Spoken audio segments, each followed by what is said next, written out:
जय जय रघुवीर समर्थ। वदनी कवळ घेता नामख्या श्री हरीचे, सहज हवन होते नाम घेता फुकाचे। जीवन करी जीवित्वा अन्न हे पूर्ण ब्रह्म, उदर भरण नो हे जाणीजे यज्ञ कर्म। सीता कांत स्मरण जय जय राम, जय जय रघुवीर समर्थ। श्रीराम हा भोजनाच्या पूर्वी म्हणण्याचा श्लोक जो लहानांपासून थोरांपर्यंत सर्वांनी म्हणावा, आणि हा श्लोक म्हणून त्यानंतर गप्पा न मारता, उष्टाहात इकडं तिकडं न लावता, एकानी जेवावं एकानी वाढावं अशा पद्धतीनं जेवण करायचं असतं। पण हा श्लोक का म्हणायचा आणि त्याच्या मागचा भावार्थ काय हा आपण थोडक्यात समजून घेणार आहोत। एक एक चरणांचा सामान्य अर्थ बघूया। विषय तसा म्हटला तर खूप सूक्ष्म आहे, विस्तृत आहे, पण थोडक्यात आपण हा विषय बघणार आहोत की मुळात जेवणाच्या पूर्वी ताट वाढून झाल्यानंतर हात जोडून डोळे मिटून आपल्याला हा श्लोक भगवंताचं स्मरण करत म्हणायचा आहे। तर या मागची मुख्य भूमिका अशी आहे की देणारा भगवंत आहे, देनेवाला रघुवीर। समर्थांच्या मनाच्या श्लोकामध्ये एक सुंदर श्लोक येतो, त्यामध्ये समर्थांनी म्हटलेलं आहे की जगी पाहता देव हा अन्नदाता, तया लागली तत्वता सार चिंता, तयाचे मुखी नाम घेता फुकाचे, मना सांग पारे तुझे काय वेचे। हा श्लोक सुद्धा बरेचसे लोक जेवणाच्या आधी म्हणतात। सज्जनगडावर हा श्लोक म्हटला जातो जेवणाच्या आधी। तेव्हा भगवंत हा खरा अन्न देणारा आहे, माझं पिंड पोषणारा तो आहे, आणि हे सुंदर भोजन त्यांनी मला दिलेलं आहे। ते पचवण्याची शक्ती पण मला त्यांनीच दिलेली आहे, आणि त्या पचवण्याच्या शक्तीमुळं माझा देह परिपुष्ट सुद्धा करण्याची शक्ती त्यांनीच दिलेली आहे, आणि त्यामुळं माझं हे जीवित कार्य सुरू आहे। त्याच्या कृपेवर हे सगळं सुरू आहे, म्हणून मी त्याचं स्मरण कृतज्ञतापूर्वक करतो। या भावनेनं भगवंताचं स्मरण करून आपल्याला गप्पा न मारता जेवायचं आहे। याचं कारण जेवणं ही सुद्धा एक उपासना आहे, यज्ञ कर्म आहे। तो विषय आपण पाहणार आहोत। देव कसा काय अन्न देणार आहे? मला तर प्रयत्न केल्याशिवाय काही मिळत नाही। असेल माझा हरी तर देईल खाटल्यावरी, असं करून तर काही मला जेवण मिळत नाही, मग देवानी मला अन्न दिलं असं का मानायचं? हा एक थोडासा बालिश प्रश्न अनेकांच्या मनामध्ये येतो। याचं कारण भक्तीचा संस्कार नाही आहे, त्याचं कारण आहे। साधा एक प्रश्न उपस्थित होतो की मूल जन्मण्याच्या आधी दूधरूपी अन्न तयार असतं, आणि मूल जन्माला आल्या आल्या त्याला ते अन्न मिळतं। मग ते दुग्धरूपी अन्न जे तयार असतं ते तयार कुणी केलं? अर्थातच निमित्त कारण त्याची माता आहे, पण ती फक्त निमित्त कारण आहे। तिनं काही वेगळी काही प्रक्रिया विशेष केली, ध्यान धारणा केली, अमुक केलं तमुक केलं, आणि असं करून तिनं दूध निर्माण केलेलं नाहीये। त्या स्वाभाविक प्रक्रियेतून ते दूध निर्माण झालेलं आहे, जे त्या बालकासाठी आवश्यक आहे। म्हणून जरी निमित्त कारण ती असली तरी त्या रक्त मांसाने बनलेल्या स्तनामध्ये अमृतासारखं दूध निर्माण करण्याचं सामर्थ्य त्या परमात्म्यानं तेवढ्यापुरतं तिला दिलेलं आहे, नेहमीसाठी पण दिलेलं नाहीये। तेवढ्यापुरतं तिला दिलेलं आहे, आणि म्हणून तो अमृत तुल्य पदार्थ तिथं निर्माण होतो। ते सामर्थ्य जर त्यांनी काढून घेतलं तर तिला ती प्रक्रिया करता येत नाही। म्हणून हे स्वीकारावं लागतं की भगवंतानं ते अन्न निर्माण केलेलं आहे। इथं पृथ्वीवर येण्याच्या आधी आपल्या अन्नाची सोय पण त्यांनीच करून ठेवलेली आहे। म्हणून तो मला अन्न देतो। अन्न मिळवण्यासाठी जे धन मिळवायचं आहे ते धन मिळवण्याची बुद्धी सुद्धा तोच मला देतो, म्हणून मी ते धन मिळवतो। त्या धनातून मी अन्न प्राप्त करून घेतो आणि जेवतो, म्हणून सुद्धा तोच एक योग्य आहे की ज्याचं स्मरण मी जेवणाच्या आधी केलं पाहिजे, कारण त्या अन्नावर तर हे पिंड पोचलेलं आहे। मी जिवंत आहे ते अन्नामुळे आणि पाण्यामुळे आहे. म्हणून अन्नोदकाचा विचार हा फार महत्वाचा आहे. आणि हिंदू धर्मामध्ये तो इतक्या सूक्ष्म पद्धतीनं केलेला आहे, तेवढा अन्न कुठंच नाहीये. म्हणून या श्लोकाचा थोडा थोडा भावार्थ आपण पाहणार आहोत. पहिलं चरण आहे की वदनी कवळ घेता नाम घ्या श्रीहरीचे. वदनी म्हणजे मुखामध्ये.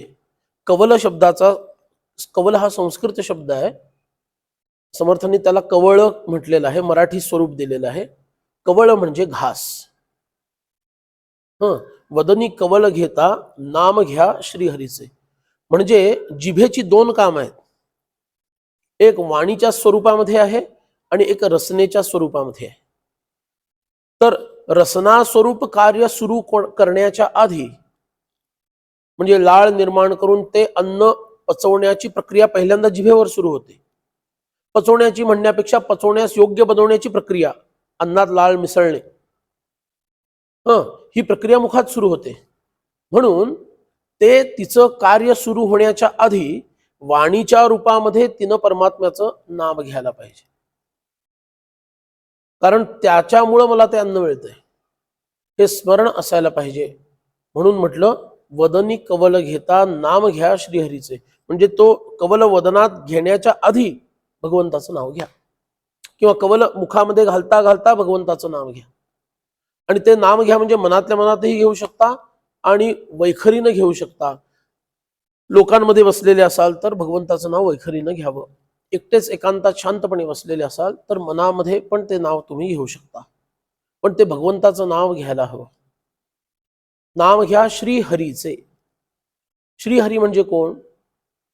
जो अहम वैश्वानरो भूत्वा, भगवंतांनी भगवद्गीतेमध्ये सांगितलं, मीच तो वैश्वानर अग्नी बनून सर्व जीवमात्रांच्या जठरामध्ये बसलेलो आहे. आणि पचाम्यन्नम चतुर्विधम, 4 प्रकारचं अन्न, भक्ष भोज्य चोष्य लेह्य, या 4 प्रकारचं अन्न मी पचवतो. ते सुद्धा परमात्म्यामुळे पचतं, नाहीतर पचणार नाही. ज्याचा अग्नी मंद असतो त्याला हलकं अन्न द्यावं लागतं, कारण भगवंताची अवकृपा त्याच्यावर आहे, अन्न पचत नाही. तेव्हा हे सगळं त्या भगवंताच्या कृपेवर अवलंबून आहे. म्हणून तो माझं पिंड पोसत आहे, म्हणून त्याचं स्मरण वदनी कवल घेता नाम घ्या श्रीहरीचे. श्रीहरी जे दुःख हरण करणारे आहेत, श्रीहरी जे श्रीसहित म्हणजे आपल्या सर्व शोभेसहित विद्यमान आहेत आणि ते सर्वांचं पालन पोषण करणारे, कारण पालनी शक्ती श्रीहरींकडे आहे, निर्माण करण्याची शक्ती ब्रह्माकडे आहे, विलयाची किंवा संहाराची शक्ती शिवांकडे आहे, पालन पोषणाची शक्ती कुणाकडे आहे? श्रीहरींकडे आहे. आणि म्हणून सुद्धा त्यांचं नाम घ्यावं, श्रीहरींचं नाम घ्यावं, कारण माझा पिंड पोसायचा आहे, त्याचं पालन पोषण करायचं आहे. ते पालन पोषण करणारी शक्ती, ते कार्य श्रीहरी श्री विष्णू करतात. आणि म्हणून सुद्धा त्यांचं स्मरण जेवणाच्या आधी करायचं, कारण या पिंडाचं पोषण हे अन्नाशिवाय आणि जलाशिवाय होत नाही. म्हणून जेवायला बसण्याच्या आधी श्रीहरींचं नाम घ्या असं सांगितलं. वदनी कवल घेता नाम घ्या श्रीहरीचे. मग काय होतं? सहज हवन होते नाम घेता फुकाचे. हवन हा यज्ञाशी संबंधित असणारा शब्द आहे. त्याला हवीर द्रव्य असं म्हणतात. ज्याचं हवन करायचं त्याला हवीर द्रव्य म्हणतात.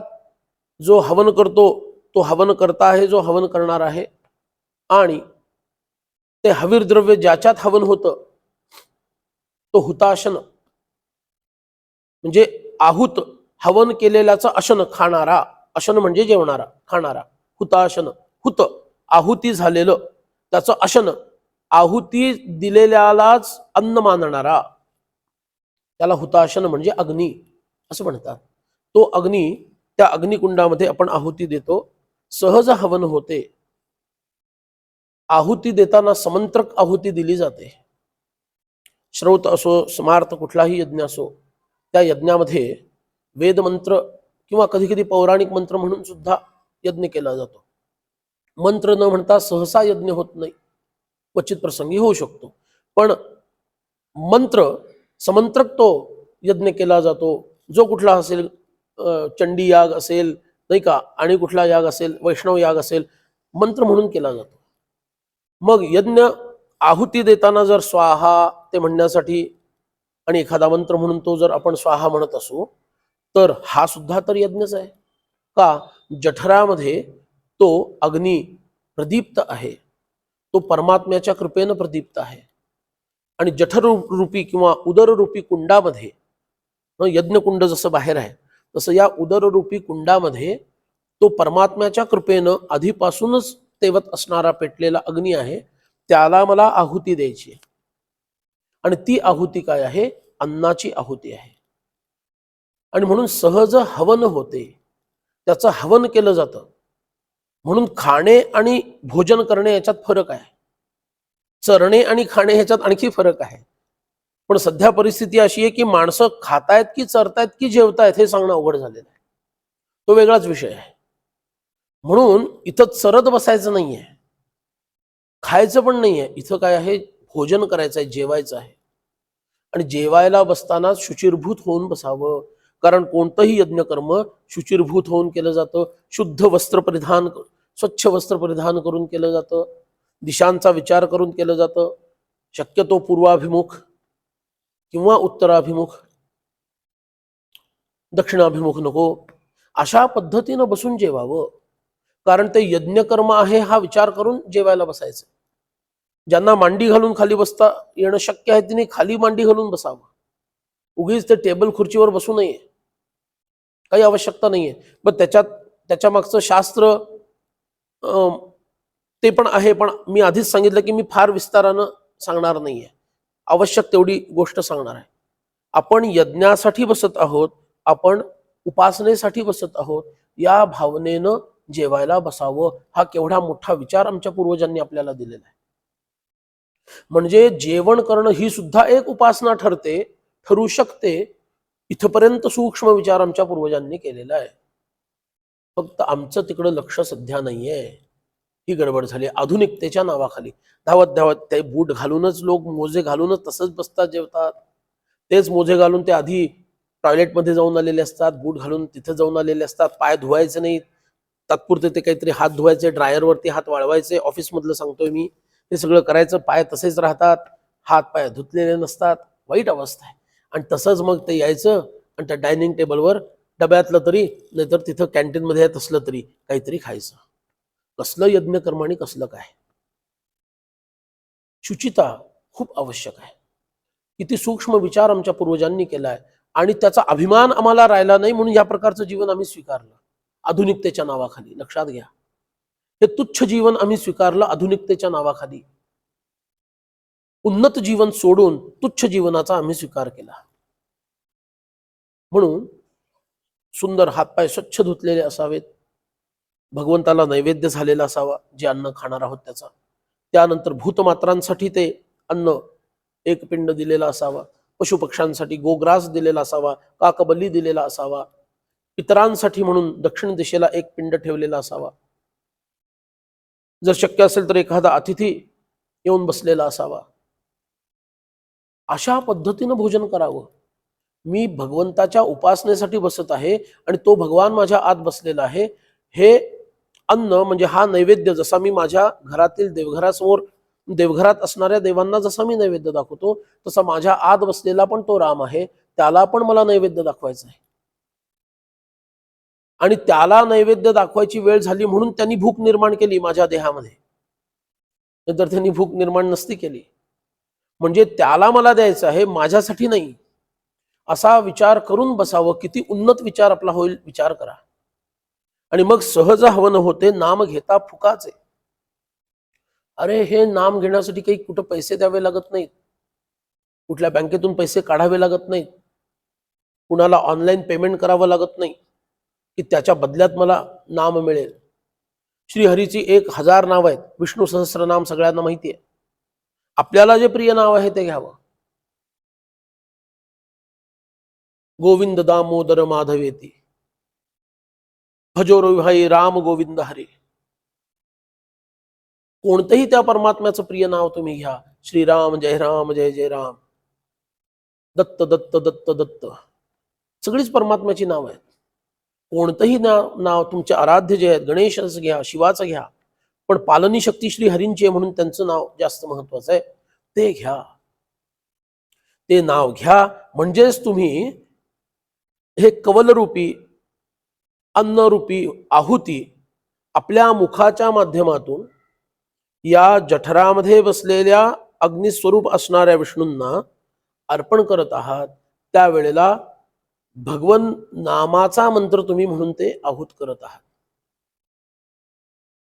त्याला म्हटलं सहज हवन होते नाम घेता. नाव घेतलं की सहज हवन होतं, पण त्या नामाचं वैशिष्ट्य काय? फुकाचे. अरे फुकट मिळतं ते नाम. का फुकाचे शब्द वापरला समर्थांनी?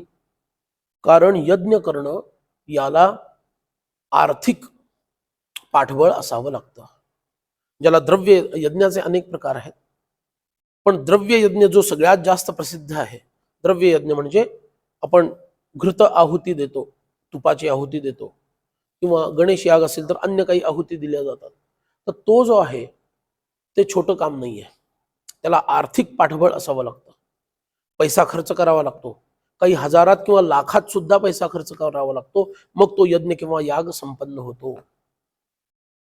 असा त्या यागाला अर्थाची आवश्यकता आहे. ह्या यज्ञाला अर्थाची आवश्यकता नाही. फुकाचे. फुकटामध्ये हा मंत्र तुम्हालाच म्हणायचा आहे मिळालेला आणि जेवायचा आहे. म्हणून सहज हवन होते नाम घेता फुकाचे. पुढं काय म्हटलं? फार महत्वाचा विषय सांगितला. जीवन करी जीवित्वा अन्न हे पूर्ण ब्रह्म. जीवन म्हणजे पाणी. फक्त जेवत राहिलं तर पुरेसं नाहीये, थोडं पाण्याचा अंश त्यामध्ये असायला हवा. स्थूलांश अर्धा भाग, जलांश एक चतुर्थांश भाग आणि वायवी अंश एक चतुर्थांश भाग. म्हणजे काही न खाणे म्हणजे मोकळा ठेवणे.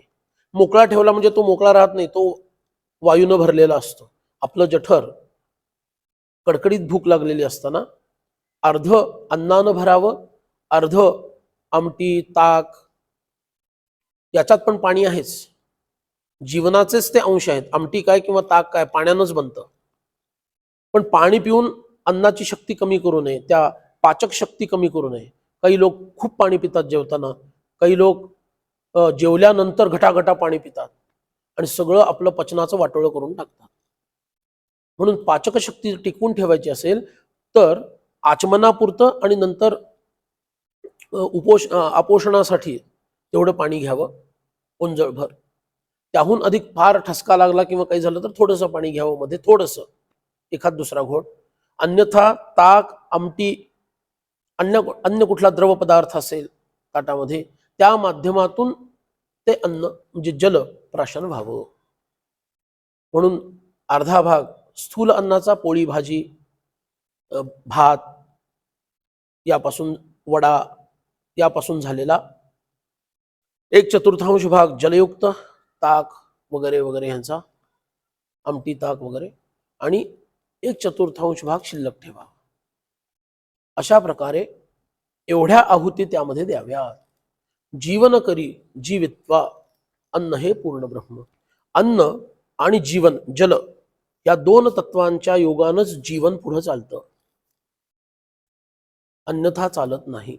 केवळ पाण्यावरही चालत नाही, केवळ अन्नावरही चालत नाही, दोन्हीची आवश्यकता आहे. आणि म्हणून जीवन म्हणजे जलस्वरूप जीवन करी जीवित्वा, तेच जीवनाला पुढे नेतं, पालनी शक्तीला. पण त्याच्याबरोबर अन्न पाहिजे, हे पूर्ण ब्रह्म. आता पूर्ण ब्रह्म शब्द नीट समजून घ्यायला हवा. याला वेदापासून ते या श्लोकापर्यंत आधार आहे.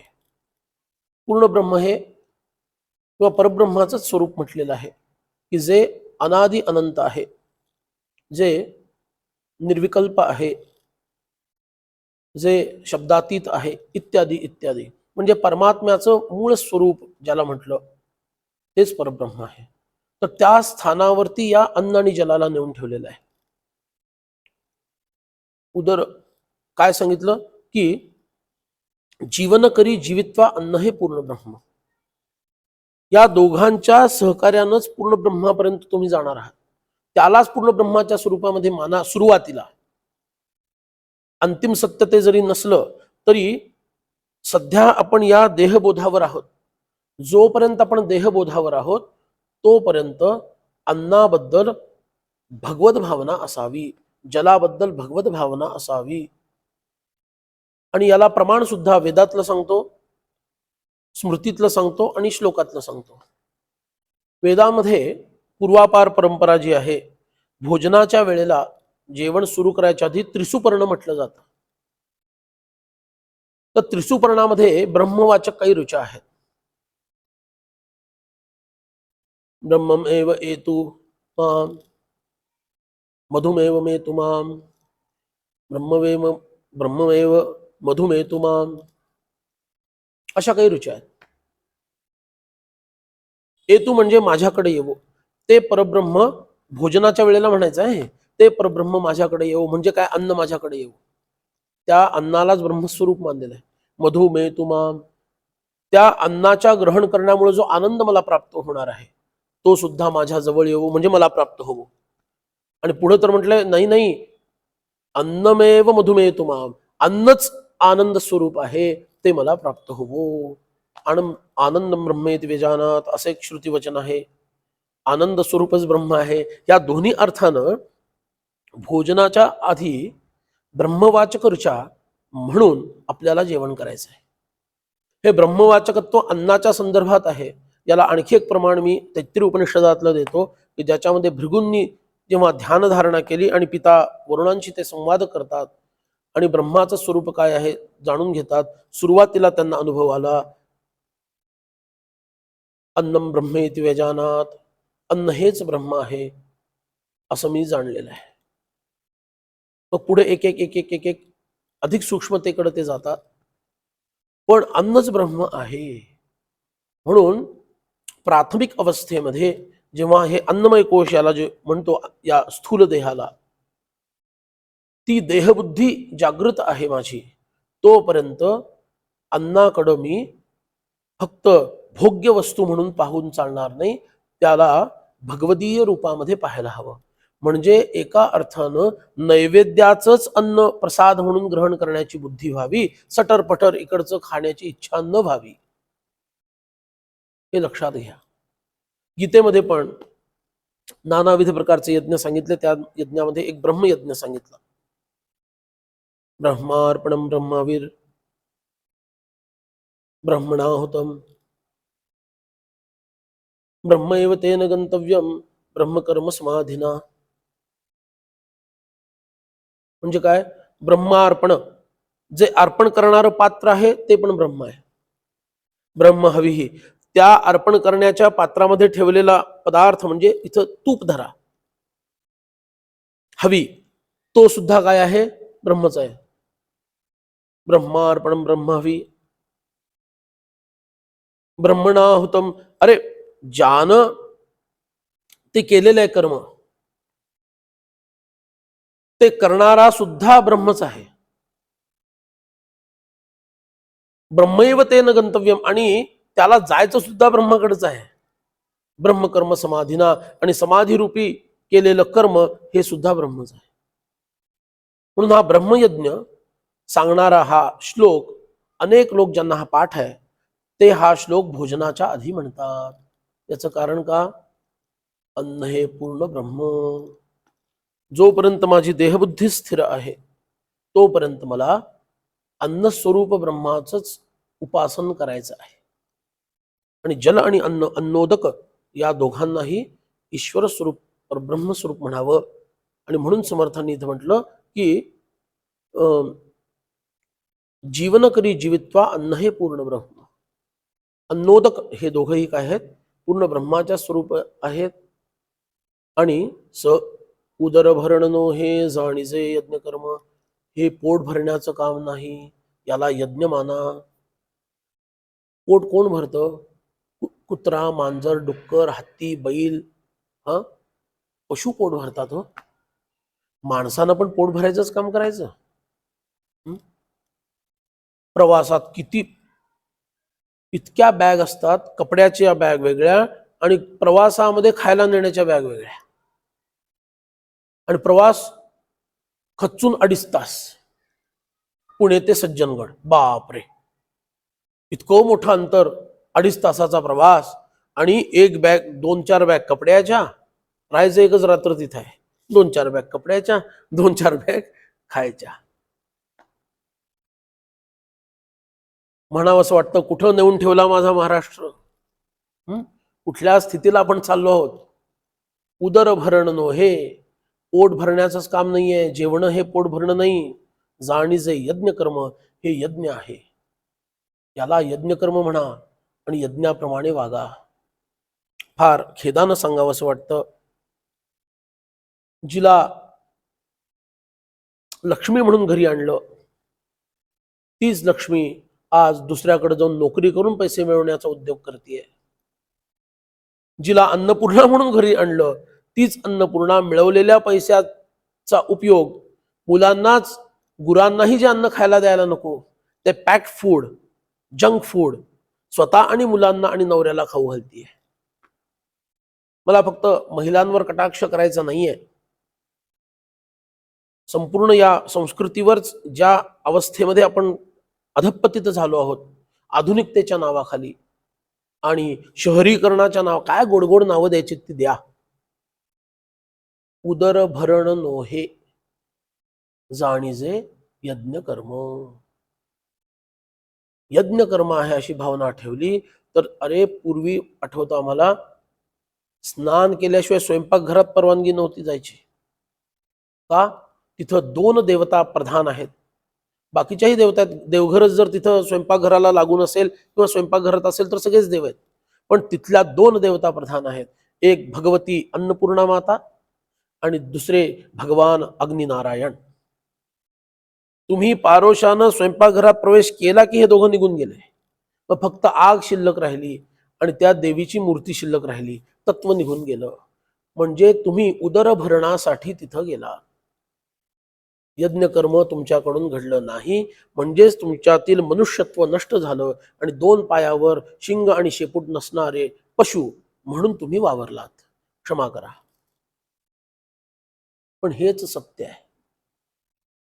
उदर भरण नोहे, जाणीजे यज्ञकर्म, हे यज्ञकर्म आहे. यज्ञकर्म करताना भूमी शुद्ध असावी लागते, जे हवीर द्रव्य त्यात टाकायचं आहे.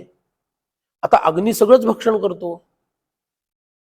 अग्नीचे किती प्रकार आहेत, क्रव्यादहा पण त्यालाच म्हटलेलं आहे, म्हणजे शव खाणारा. जो मनुष्य मरतो त्याला आपण स्मशानात जाळतो की नाही, तिथं पण अग्नीच आहे, पण त्या अग्नीचा आणि ह्या अग्नीचा संबंध एक नाहीये. फिजिक्सच्या नुसार एकच आहे, मटेरियलिस्टिकली हे एकच आहे, पण धर्मशास्त्रानुसार, दिव्य शक्तीनुसार तुम्ही बघितलं तर ह्याला क्रव्याद म्हणणार नाहीत, त्याला म्हणतील क्रव्यादहा. आद म्हणजे खाणारा, क्रव्य खाणारा, शव खाणारा, तो क्रव्याद नावाचा अग्नी तिथं आहे स्मशानात. पण यज्ञकुंडामध्ये भगवंताच्या समोर किंवा देवीच्या समोर जे यज्ञ सुरू आहे, किंवा तुमच्या घरात जर काही होम, छोटासा होम करत असाल तर त्याला क्रव्यादहा कोणी म्हणणार नाही. तो पावक आहे, तो हुताशना आहे. म्हणून हा सुद्धा जो अग्नी आहे मनुष्याच्या आणि हिंदूंच्या उदरामध्ये असणारा, त्या अग्नीला काहीतरी दिव्यत्व आहे हे लक्षात घ्या.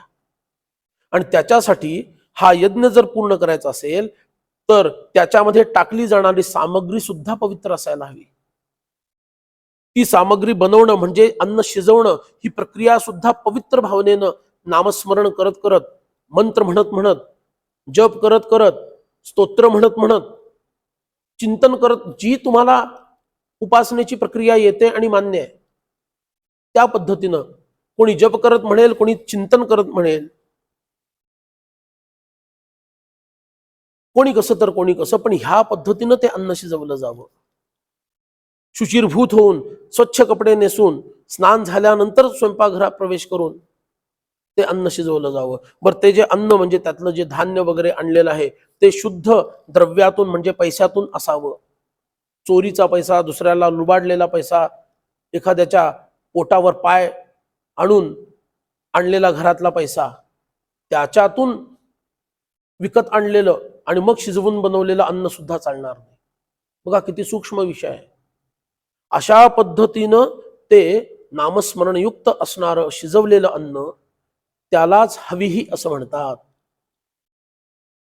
ते हविर्द्रव्य झालं. मग ते सुंदर बनवलेलं अन्न ते जावं आपल्या देवतांना, त्याचा नैवेद्य दाखवावा. मग देवतांना चालेल तो नैवेद्य दाखवावा. लोक इतके हुशार झालेले आहेत, लोक म्हणतात मला चहा लागतो, मला कॉफी लागते, आणि गुरुजींनी सांगितलं की देवाला दाखवल्याशिवाय काही खायचं नाही, म्हणून मी चहा आणि कॉफीचा नैवेद्य सुरू केला. आणि मोठेपणानं सांगतो आम्ही चहाचा नैवेद्य दाखवतो आमच्या देवाला आणि मगच घेतो. अरे देवाला चहा चालत नाही, तू सोड की मग चहा. ती तयारी नाही. येते लक्षात? म्हणून नैवेद्य दाखवायचा, देवाला जे अन्न चालतं त्याचा नैवेद्य दाखवायचा. का मला चालतं आणि त्याला जबरदस्तीनं खायला घालायचं? असं नाही चालणार. मग कसलं यज्ञकर्म? म्हणून जे भगवंताला प्रिय आहे, चालेल असं शुद्ध सात्विक अन्न त्याचा नैवेद्य देवाला दाखवावा. उरलेल्या अन्नातील एक भाग इतरांसाठी ठेवावा, एक भाग भूतमात्रांसाठी, गाय किंवा पशूंसाठी, पक्ष्यांसाठी ठेवावा, आणि एखादा अतिथी असेल त्याला द्यावं अन्न. लहान मुलांना खायला घालावं. कोणी यती संन्यासी संत आले असतील, ब्राह्मण आले असतील, वेद म्हणणारे कोणी वेदज्ञ आले असतील, त्यांना पहिल्या पंक्तीला बसवावं. आणि त्यानंतर मग घरातल्या अन्य लोकांनी बसून जिनं अन्न बनवलं तिनं शेवटी सगळ्यात बसावं, कारण तो तिचा मान आहे. आणि खरं सांगायचं तर एवढे सगळे छान जेवलेले पाहूनच तिचं पोट अर्ध भरणार आहे किंवा जवळजवळ भरणार आहे. म्हणून ही फार मोठी साधना आहे. अन्न शिजवणं ही काही तुच्छ गोष्ट नाही आहे, असामान्य गोष्ट आहे.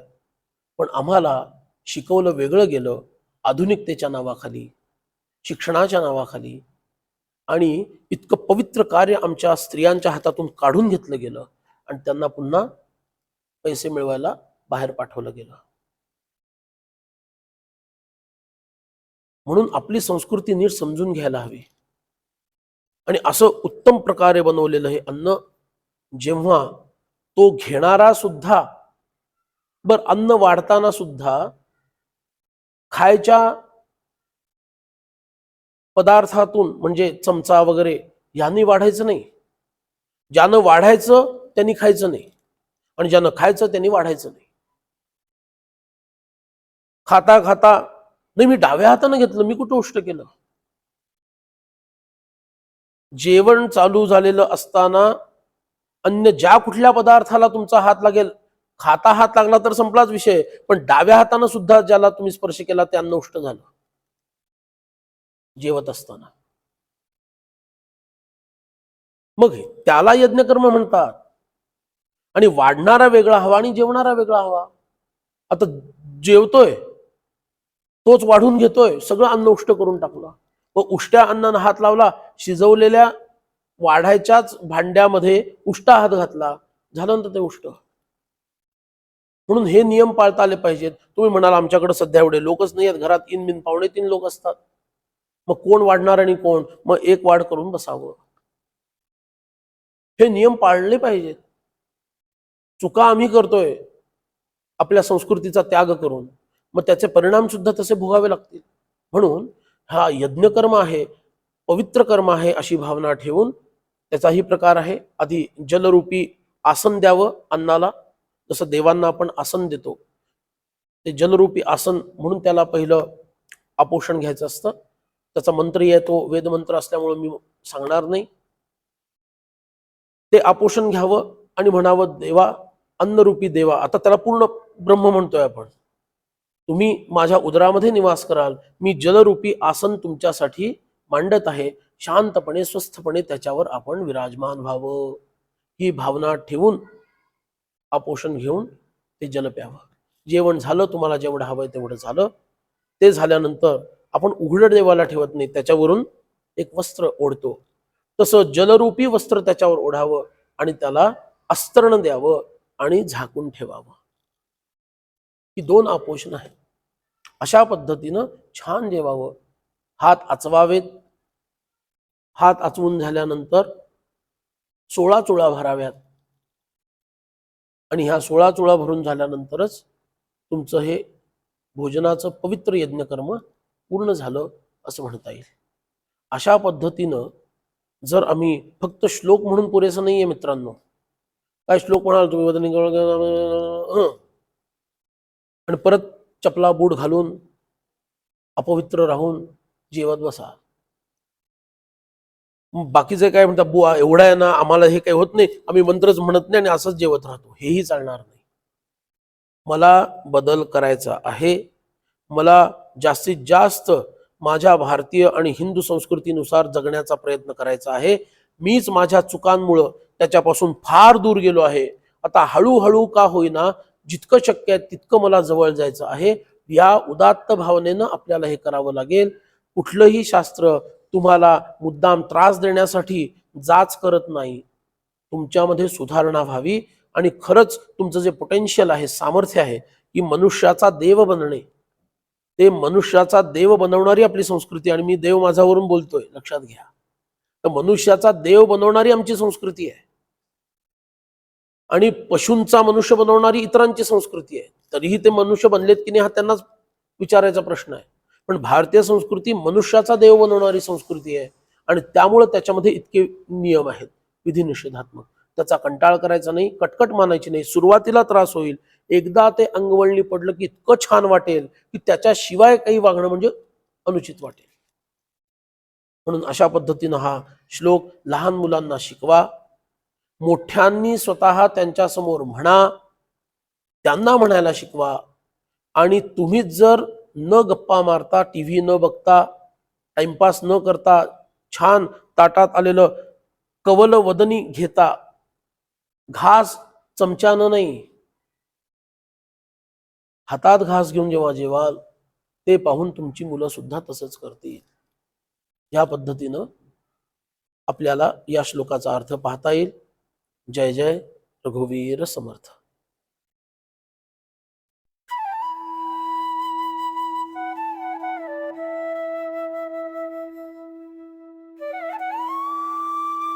अध्यात्मावर अशीच माहिती मिळवण्यासाठी देव माझा चॅनलला सबस्क्राईब करा.